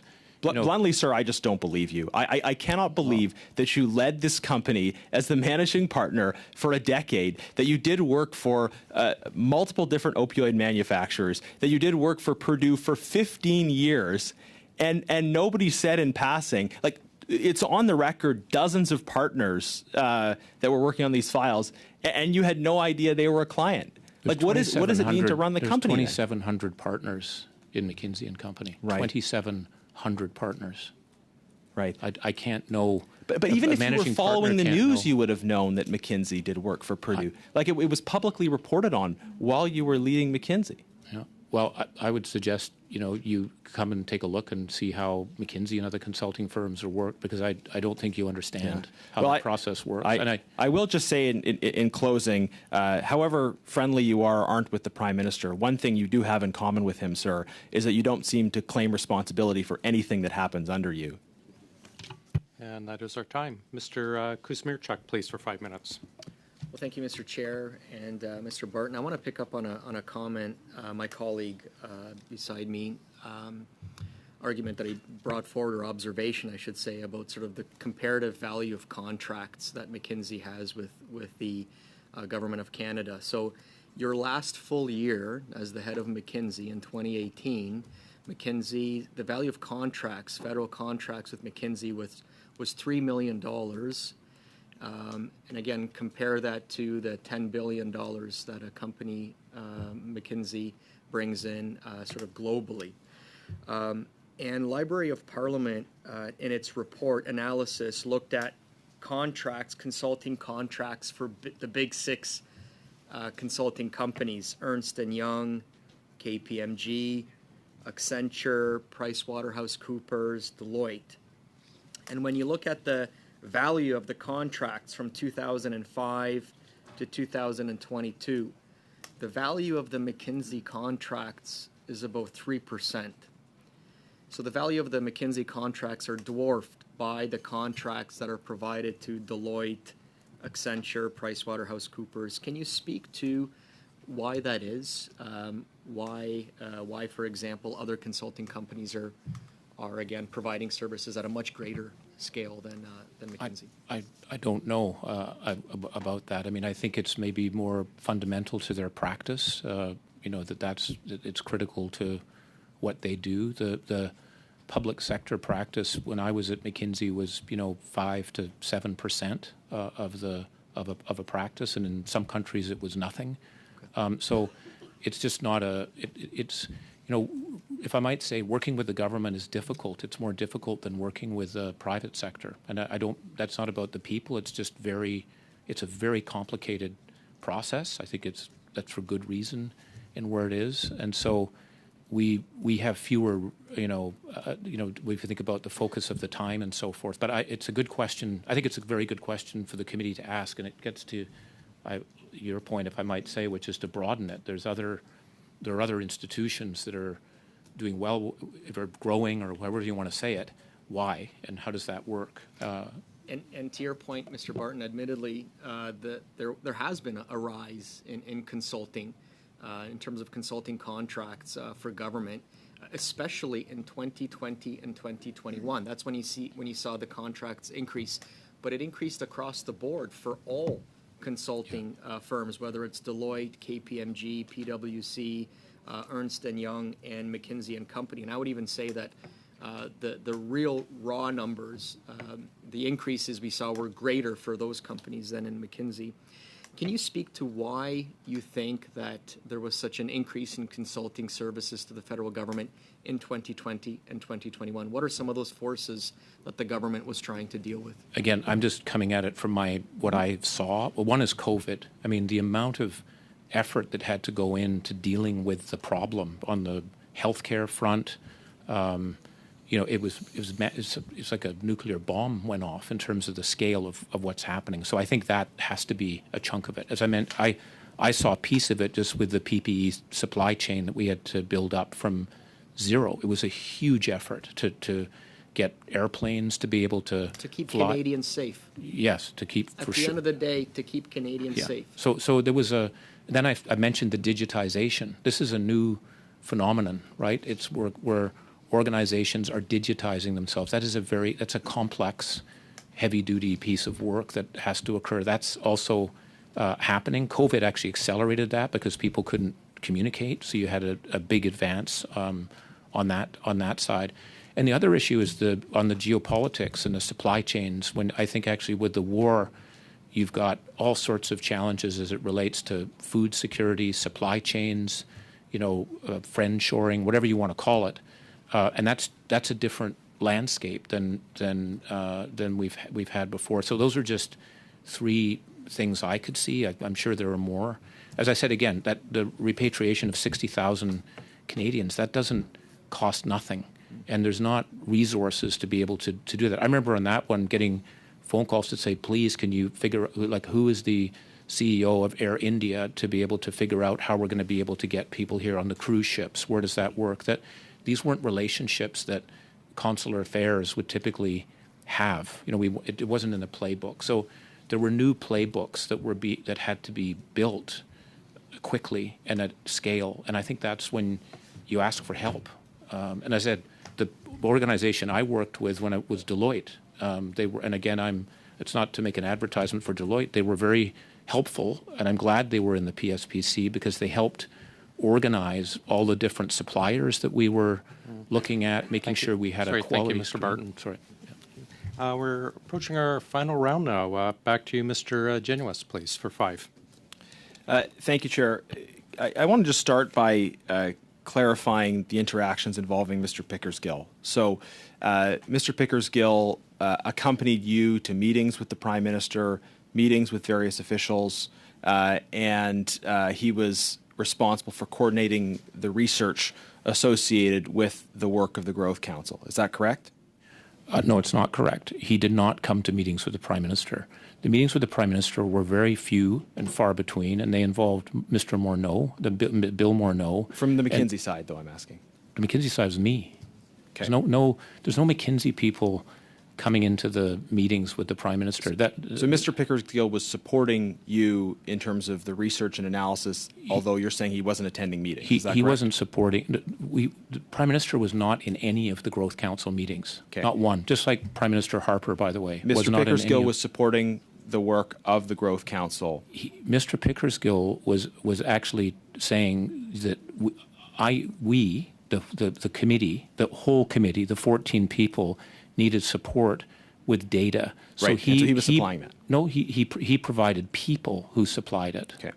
So I have emails that I referred to earlier where he is in the process of pitching the government on work that McKinsey could do for the government, citing his work in supplying people and in otherwise supporting you for the Growth Council. So that is consistent, I think, with your testimony, although you said he wasn't physically present in the meetings.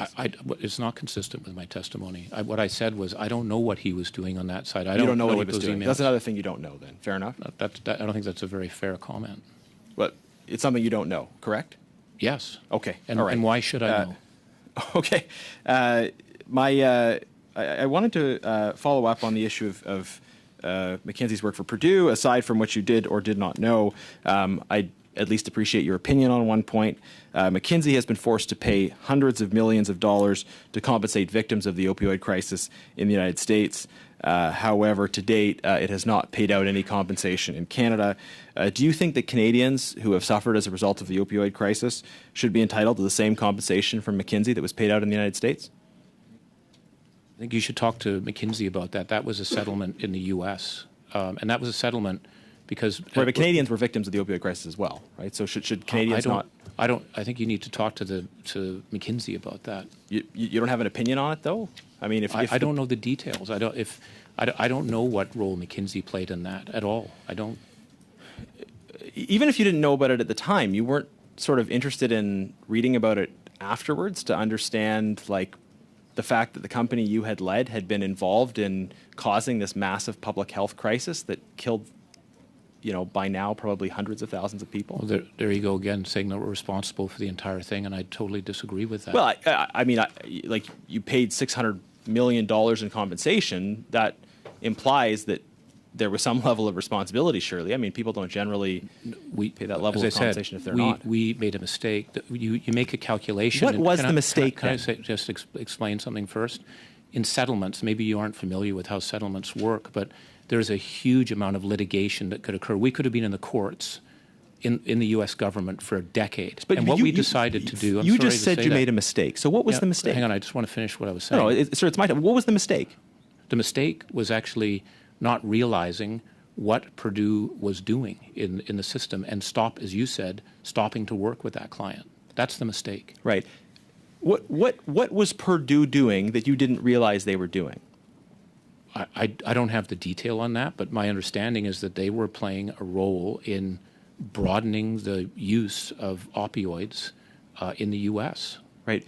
But it was McKinsey that was advising them on how to turbocharge those sales. I mean, it was turbocharging sales were in the title of the project you did for them. There's a lot of sensational words in there. What I would sensational. What I would because tell us sensational to the families who have lost loved ones, sir. This isn't sensational. This is real life. What I do know is in that settlement there was nothing done unlawfully. Hundreds of thousands of people died as a result of the illegal misbranding and over-promotion of OxyContin. This happened in a context where McKinsey was advising Purdue on strategies to increase opioid sales and to target pharmacists that were already prescribing at higher levels. You didn't know about that. You say something that was wrong happened, but I don't know that you know what you think was done that was wrong. I mean, what did McKinsey do wrong here, in your view? I'm afraid we have to end on that, Mr. Genues. Ms. Thompson, please, for 5. Thank you. I would like to just circle back to, stay back from there, conversation we were having earlier, and it's come up in some of the, in the back and forth. And it really is around the realities of moving into a 21st century economy. COVID, where a world shut down and then at the same time opened up, and the reality of how challenging it's been. Going forward, understanding that it's probably not going to turn in the next number of years anyway into a very peaceful space where we can methodically move forward in terms of managing the rate of change. How do governments, for example, work across sectors and including consulting firms to be able to bring practices pre-COVID very quickly up to this very fast-paced reality of where we're finding ourselves, and again back to the transparency and data piece, so that we don't continue to have these same conversations without having mechanisms that can give us assurances that things are indeed progressing in a way that is inclusive and does ultimately allow governments to have workforce that's able to do much of this work. I think that there's a couple of aspects. One, again, is I go back to the training and reskilling people. And this is happening in companies. And you see the training budgets in Fortune 500 companies that are accelerating at a very, very high rate, because people are doing fundamentally different things. What I'm doing now will probably be very different 5 years from now. So how do I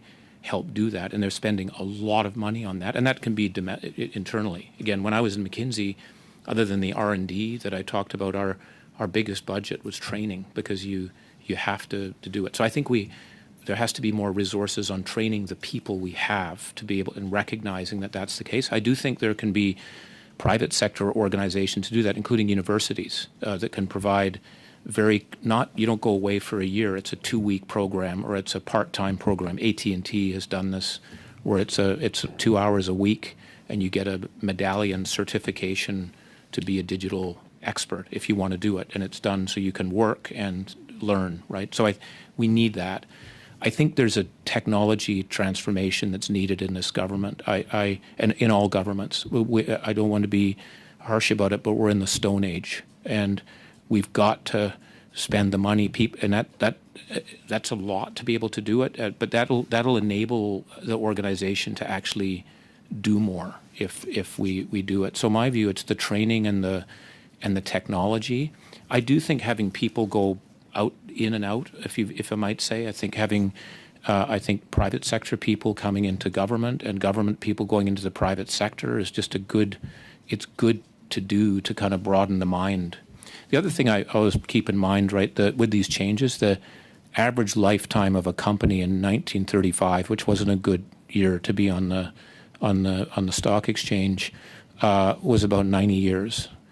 The average lifetime of a company today that's on that stock exchange is about 14 years. So it just shows you the rate of change, and it's very difficult to keep up. And I think in government, there's nothing's going to replace the government. You're not going to have but we have to have that mindset. And I think that, so I personally, for whatever it's worth, think it's the training and the technology. And I certainly appreciate that, you have come forward and certainly been quite open to the questions, be it there's very direct at times. Is there anything that you would like to put on the record that wasn't said at the end of the conversation round? If I may make a personal comment, again, I'm finding this thing quite bewildering. I'm a Canadian that wanted to give back. I've been away from my country. I want to help. I think I helped. That's why I think the Prime Minister has said those nice things about me, not because we're friends, but because of impact. I've been dedicated. I'm not trying to, And then when I went to China to do that work, that's probably the most difficult professional challenge in my career. I've never had a harder work. So I feel like I've been trying to help. And then there's this scheme that I'm somehow a puppet man. And I find that I find it sad. I find it frustrating because that is not who I am and what I do. And it makes me sad. I apologize, Mr. Barton. I've been doing this a lot to you. I have to cut you off again because we're going to our next, our next person, which is Mrs. Vinola for 2.5 minutes, please.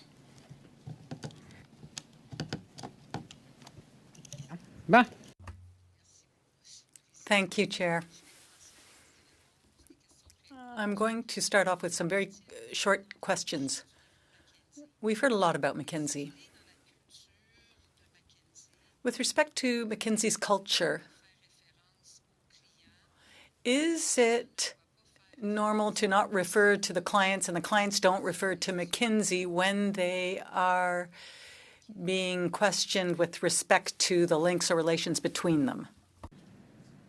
Yeah, clients prefer confidentiality because they don't want to let other people know that McKinsey is working there. It could be working on R&D, so they have usually all of them strict confidentiality requirements. D'accord. Right. Who do consulting firms, who are consulting firms accountable to when they're working for governments? They're accountable to the client. So the client, the government, whoever that department is, they've made an agreement on what it is they'd be delivering, and they have to then deliver that. Donc, ils ne sont pas. So they are not accountable to citizens, only to their client. Yes. Merci. Thank you. Est-ce qu'il y a une certaine redevabilité aussi avec? Is there any accountability to partners or associates or shareholders? I'm not too sure what term to use when it comes to consulting firms, but is there any accountability to those people as well? To the shareholders of the company, So if a company hires us, it's the management team that will evaluate what's happening. The shareholders are not, they aren't aware and they're not into the detail. Even the board wouldn't often have the detail. Ça c'est clair, mais yes, that's clear to me. But the work is being done in the interest of shareholders. And so accountability to citizens isn't there when it comes to the consulting firm, you said. Very, very brief answer, Mr. Barton, please. There is a similarity between the two because the departments have to have, obviously, if they haven't done something right, they're going to be in difficulty because the population will be upset. Mr. Johns for 2.5, please. Thank you. Prime Minister, in terms of the outsourcing, he says it's illogical and inefficient. His comments on one of the contracts that went out, and he tasked Minister of Public Services and Procurement and the President of the Treasury Board to look into it, to take a deep dive and look at what's going on with outsourcing. So he's deflecting. He's not taking responsibility. You're here. You haven't had answers for a lot of questions. You said, "Well, we don't know how it works." I have a pretty good idea how it's working. It's working for consultants quite well, actually. And who does know? Who does know how it works? Who has the answers to the questions that we're asking? First thing I'd say, I'm not surprised at all that the Prime Minister should know what he wouldn't be involved in the contracts. I said these are done by civil servants. The Prime Minister has nothing to do with it. You don't know either. So it seems like nobody knows, right? The answers. I mean, obviously you saw something. You saw a vulnerable Canadian government. You know, like you and the 6 other big companies see something here. They see a vulnerable government. So you've created like a shadow government, right? You're telling us even that there's record amounts in research and development in these consulting companies. There is a new phenomenon. You're absolutely right. The new phenomenon that's been skyrocketing out of control for a decade of outsourcing that has gone from 50 million under the Conservatives, doubled under them, gone up 4-fold under this government. So I guess you love your country. How do we stop it? I think that the focusing on the training and the technology development in the civil services there, but I also think it's the nature of the work. Consulting firms have consultants. No kidding. They're subcontracting out, and they're expensive consultants charging expensive consultants money. I guess my question to you, do you actually think this is ethical? I think consulting to government is ethical. You think making profits, margins off of subcontracting, like we saw at GC Strategies, these guys are making between 50 and 30%. We don't even know. They're not even sharing that information with us. They subcontracted out. These guys are making between 1.3 million and 2.7 million just on the ArriveCan app. Do you think that's ethical, that they make that kind of money? Two guys don't have an office, no staff, could have just two stools at a bar, and they're making that kind of money. And they're not even tech guys. Yeah, it's who you know, right? It's who you know. That's really what it is. I'm afraid that is our time. We're going to go to Mr. Paul Hoos, please, for 5 minutes. Merci, je partage mon temps. Thank you. I'll be sharing my time with Ms. Block. First, I want to say, Mr. Barton, you're absolutely fascinating. I mean, you were with McKinsey for 30 years, and including 9 as a global managing partner, and you have no memory of what was going on. And that's rather interesting. But there's something I want to know. I want to know how it works when McKinsey is providing advice to defense, a defense department, and to Lockheed Martin at the same time. Do you not see a flagrant conflict of interest? Between which companies? Le ministère de la Défense. The Department of National Defense and Lockheed Martin, for example. Your business was? I don't know what's going on with the Canadian contracts of McKinsey and Company, and I have no. I'm not embarrassed about that at all. And so, on prend un exemple théorique. So let's take a theoretical example then. So let's say there's a Department of Defense, and there's a company, a consulting firm working with them, and also with Lockheed Martin. Do you think there's a problem? As long as there are strict walls in terms of information that do not go between, they can't. McKinsey and Company works with competitors in the industry. You have to have very strict walls in terms of who the people are that work in that particular industry, the data. Donc McKinsey est au courant de tout, mais les. So McKinsey can be aware of everything, but the partners aren't. You're saying the people who are employing them are not aware of the others.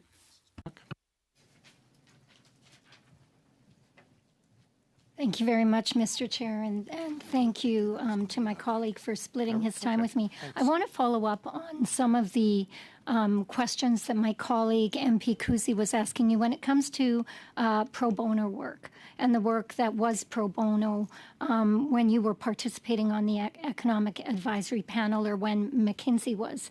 Is it common practice for McKinsey and Company to provide work pro bono?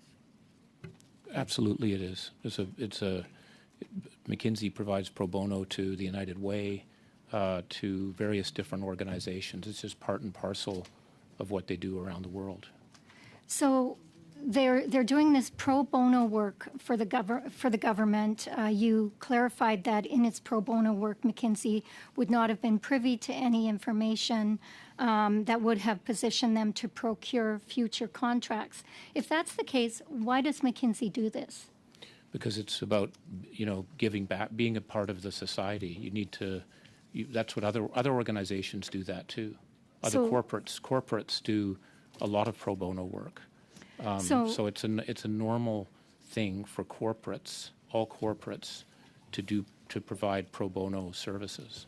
So what you are, I guess, positing to this committee is that the fact that a consulting firm does pro bono work for a client and then ends up with some very lucrative contracts following on the heels of that pro bono work, there is no correlation between the two of them. Yeah, I think I personally think you're missing the connection that to be able to get that work is a very rigorous process that is taken through. Just because you know someone doesn't mean you'll get the work.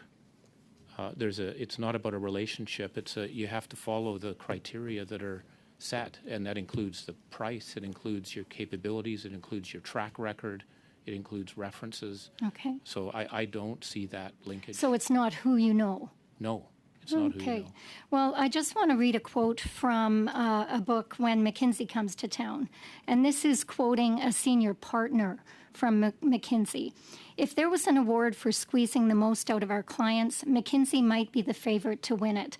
A senior partner told young recruits that when he started at the firm, a McKinsey manager helped him by offering tips on building client relationships. Wedge yourself in and spread yourself like an amoeba, he said. Once in, you should spread yourself in the organization and do everything. In other words, he said, act like a Trojan horse. So you would have us believe that the work that McKinsey and Company was doing pro bono was very philanthropic, that they did not benefit in any way from contracts with the Government of Canada because of the pro bono work that they did, that it was not about being known to the Government of Canada. Yeah, I'm afraid that is your time, Mrs. Block. Perhaps you can follow up on the next round. Mr. Housefather for 5. Just briefly, colleagues, because we started a couple minutes late, but we've gone through very fast. We're going to have a tiny bit of time left over. So after Mr. Housefather, we'll do 3 minutes for the Conservatives, back to 3 for the Liberals, 1 minute for the Bloc, and 1 minute for Mr. Johns to bat cleanup. Thanks. Go ahead, Mr. Housefather, please, for 5. Thank you, Mr. Chair. Mr. Barton, thank you for your patience today. Do you know what a corporate witness is? No. It would be a witness in a litigation who testifies on behalf of the corporation, and they would be extensively prepared by the corporation's general counsel and outside counsel to come testify on behalf of the corporation. Are you a corporate witness here today? I'm not. I'm a private citizen. You're an individual who no longer is related to this company, who no longer has shares in the company, who no longer works for the company, who doesn't have access to the records of the company, who hasn't been prepared to go back and look at all of the different things that might come up by employees of the company, correct? That's right. So you're relying simply on your unaided memory of things that happened years ago? Yep. Okay. So I think just to diagnose what's happened, the goal, I think, for some was to bring you here and to find out that you were a close personal friend of the Prime Minister's and that the two of you had talked about giving contracts from the Government of Canada to McKinsey. And when that didn't pan out, then we've started turning to attacking you and attacking McKinsey. Now, it might be that McKinsey does a lot of things that are inappropriate, and, you know, that's neither here nor there. We'll get to it with the actual witnesses from McKinsey. For example, one of the witnesses I'd like to hear from is the Chief Compliance Officer of McKinsey. Would you agree that that would be an appropriate person? Yeah, absolutely. Who would talk to us about whether McKinsey was not respecting the Foreign Corrupt Practices Act and other acts that would be of interest to this committee across the world. Including maybe the good question asked about the FDA and working with Purdue. Ask them. Exactly. And they would also be able to tell us what corrective actions the company has taken in order to avoid that from happening again. They would be the right person, correct? Absolutely. And not you. No. Okay. And with respect to a lot of the questions again that you've been asked, I just want to sort of, having come from the corporate world myself and having been the general counsel and chief administrative officer of a company that wasn't anywhere near as large as McKinsey, we were probably about 1/10 to 1/15 the size. How many overall contracts? How many overall clients in a $10 billion company did McKinsey have? Well, I don't think just take the 10 billion and divide. I mean, it's. But it would tens be of thousands. It would be 10,000. Yeah, customers. minimum 10,000. I mean, there are 3,000 client engagements going on in every given day. And could anybody in the company, no matter who, be aware of all of these different clients and what was happening? No. In fact, the way it's organized is that there are practices, as I mentioned before, there are sectors. So the pharma practice is accountable and responsible for what they're doing, the banking practice. No one in the pharma practice knows what's going on in the banking practice. They're not interested. And so there's sectors that are set up, there's functions. That's how a partnership works. And that's where, again, the general counsel, the client, the protocols that are in place to make sure that people are following that is very important. And that would normally fall under the compliance officer and the general counsel, not directly under the managing partner. That's right. And so let's say the general counsel found, for example, there was an inappropriate relationship, such as may have existed in the OxyContin case. Would he have then reported, or she have then reported that to you? Yes. And did your general counsel ever come to you and report something like that? No, I didn't. And for example, some of the other things that McKinsey has been accused of, let's say in the United States, working on the Trump administration's, immigration, what I think most of us find is a very distasteful practice with respect to asylum seekers and immigrants. While you were there, did this come to light, and did your general counsel come to you about this? No, I wasn't. That happened after I was in the management team. So again, with respect, now that we've moved to a different line, which is no longer the government's inappropriate relationship with McKinsey, because that sort of seems to have disappeared, and we want to talk about whether McKinsey is or is not a company we want to do business with, and whether we not want to change our rules to say that certain companies should be excluded, the right people would be the corporate witnesses who are still at McKinsey, such as the chief compliance officer, correct? Yeah, and the partners involved. Of course. Yeah. So I just want to thank you again for being here. I thought you were very forthright, and I appreciate your testimony, Mr. Barton. Thank you. Well, thank you for giving a few seconds back to the committee, Mr. Housefather. We'll do our 3-minute rounds. Mr. Genuis, please. Thank you, Chair. Mr. Housefather has made a valiant attempt to help and defend the witness, but I do want to clarify and underline our position, which is that there are not different lines. There is the same line. The line is that the witness, Mr. Barton, led McKinsey for about a decade, and during that time, McKinsey was involved in myriad ethical and moral scandals around the world, which the witness appears to have been largely unaware of on his testimony. At the same time, he was working with the Government of Canada, advising the Prime Minister, and advising the Prime Minister on a series of issues that would have had relevance to some of those same clients.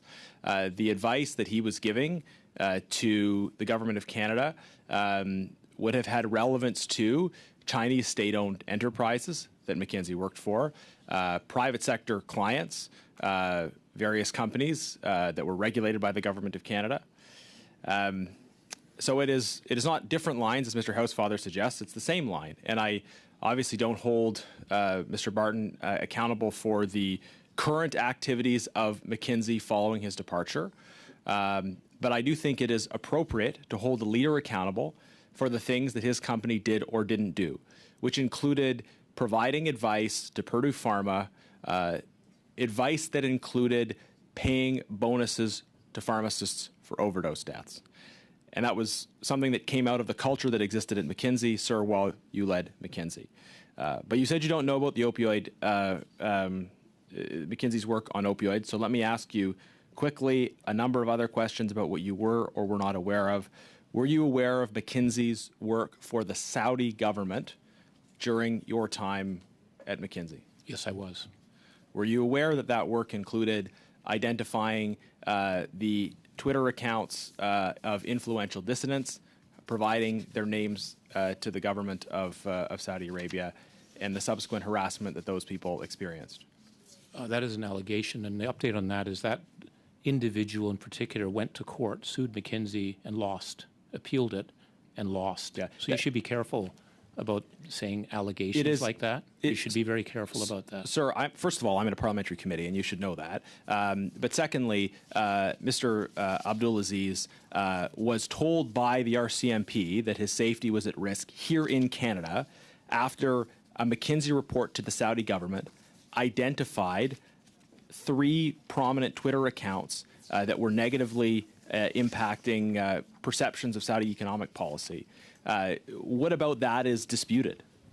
He took that to court and said that. What about what I just said is disputed? It's number one that I'm afraid the that allegation. is our time. Mr. Kuzmierczak for 3 minutes, please. Well, thank you, Mr. Chair. And Mr. Byrne, I know that you didn't get a chance to answer some of the questions and allegations here made by the MP across the way. So I just wanted to provide you with a little bit of time if you'd like to. Yeah, thank you. I believe McKinsey is a very values-driven, principled firm that has done extraordinary work on Ebola, on MERS, in the development of the vaccines. There's a huge amount of work on getting youth unemployed to employment. It's a very large firm. You're picking issues, and you're right. On the Purdue Pharma, it's a mistake. But there are many, many, many other areas where it's worked well. And the other thing I might just point out, it's interesting that today, for every position that's available in McKinsey, there are 300 people that are talented that want to join McKinsey. Point number two, McKinsey continues to grow and continues with clients that they're working with for repeat work in what happens. That's what I see. Number three, it's the most significant leadership factory that's out there. If you look at CEOs or people running organizations, that's where it is. So there's, your definition of McKinsey is an extreme view, and you love quoting the book. That book hasn't sold. That book hasn't. Yeah, but those were the examples they're coming from, and there are a lot of there are actually some quite negative views of that. That it's a very biased view. It's an anti-capitalist view. That with McKinsey in the center. Apparently, if you continue with that book, McKinsey responsible for the financial crisis. I'm surprised you haven't mentioned that, because we invented securitization. Therefore, the financial crisis occurred. And there's too many of those lines that are made like that I think are actually exaggerated. Yes, McKinsey's made mistakes. It's a large firm. It's got 40,000 people. All organizations have those challenges. But if you look at the impact of what that firm has been having around the world in many different places, it's very significant. So I just think it's you're coming at it from an extreme view, is my view. Mr. Mr. Barton, you ascribed the growth of the use of consultants to the fact that, especially the last 2 years, the fact that we were in this extraordinary time of the pandemic. But there are other forces acting upon the government right now, whether it's AI, the need for digital transformation, cloud computing, remote work, for example. Can you talk about, is there knowledge transfer that takes place whenever McKinsey or a consultant engages with a government? Yes, there should be, and you should ask the people that come in front how they do it, and then ask the civil servants if that actually happened. But especially if they take lean operations, that is completely about skill building. You're training people to be able to do it. Frontline people, security guards. It's not the top management. It's actually people that are lower down in the organization about new skills, and they can take that forward. Right. So that's a... Thank you, Mr. Barton. Sorry. Mrs. Vinola, for 1 minute, please. Exact 1 minute. Merci, Monsieur. Thank you, Chair. Quickly then, earlier, Mr. Barton, you said with respect to French that you were concerned. Now, under the Century Initiative and in the Advisory Council's reports, which recommendations have to do with attaching value to French in Quebec and preserving the French language in Quebec and in Canada? Well, I think that the focus again on the Growth Council was just on the economics. It wasn't thinking about the social context. It was on productivity. But what was said was one of the advantages to Canada is that we are bilingual. We are multicultural, and that is important to enhance that. And we should be looking at, and when we think about the recruiting of that talent, that we be thoughtful about that. That we're thinking not only about France, but French West Africa and other parts. That was it. But our focus was really on the number. Thank you. Thank you, both of you. Before Johns, I'm just going to intervene for a couple seconds because I think I know where Mr. Johns is going to go. That's fine.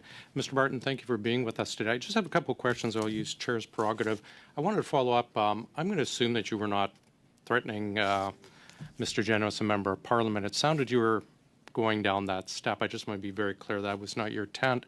There was a question that was asked a couple times I didn't hear, but I'm wondering if you could share with us. When you, I guess when you became ambassador, you sold out your shares in McKinsey. I assume that was just for a check was cut for you. It wasn't in exchange for shares of other. It was just cut and check, and you ended your relationship with them? Forgive me. The last thing I wanted to do was threat. It was more just just a general commentary. To be clear for all of us. Yeah, that hurts for an institution to just throw words around like that. That's why I made that comment. On the shares, those were, those shares were sold, and that's it. There's no swapping on anything. Check was cut, and you ended your relationship. Yeah. Wonderful. Thanks very much. Mr. Johns, you have 1 minute. Just to get to the bottom of this, skyrocketing outsourcing problem, I think we need to include the whole $100 million plus outsourcing club and $500 million outsourcing club.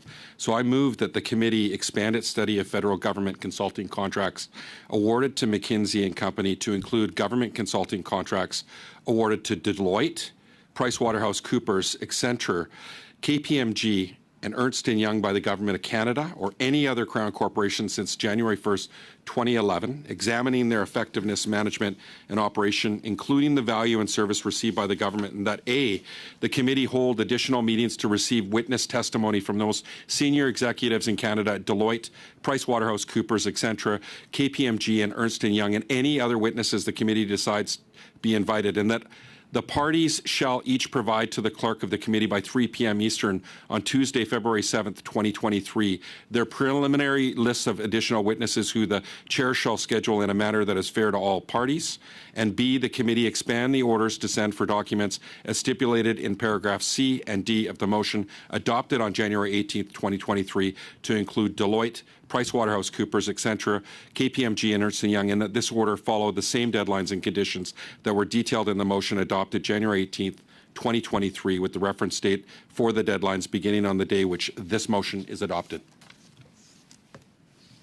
Thank you, Mr. Johns. The motion is in order. Debate? I'm going to suggest perhaps that we continue this on Monday at our committee, and that we, if there's no objections, we will adjourn for now. Are you comfortable with that, Mr. Johns? I am, because I want it to pass. Thank you. And the rest? Minister Jasek is testifying on Monday. It will not be during her period. That's what I was just wondering. Yeah. Would she be able to go first and then discuss this after her test? Okay, thank you. I'm pretty sure Mr. Johns would do that. Thank you, colleagues. Appreciate it. We are adjourned.